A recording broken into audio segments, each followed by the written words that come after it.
নমস্কার, আমি পায়েল বর্মন দিনহাটা মহাবিদ্যালয়ের সংস্কৃত ডিপার্টমেন্টের দ্বিতীয় বর্ষের ছাত্রী। আজ আমি কথা বলবো আমাদের গ্রাম বালডাঙ্গা নিয়ে, যেটি আমাদের মূল শহর দিনহাটা থেকে ৫ কিমি দূরে। আমাদের গ্রামে রয়েছে একটি প্রাথমিক বিদ্যালয়। এখান থেকে আমাদের গ্রামের ছোট শিশুদের শিক্ষা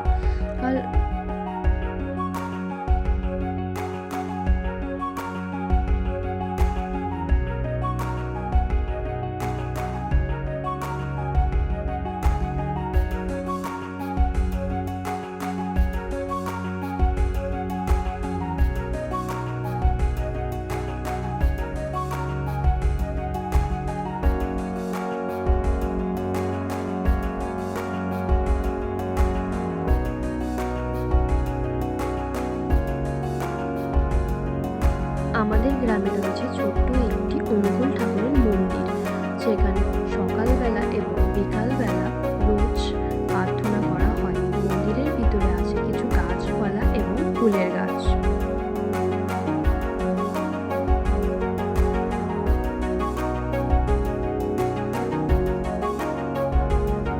আমাদের এখানকার বেশিরভাগ মানুষেরাই কৃষিজীবিত।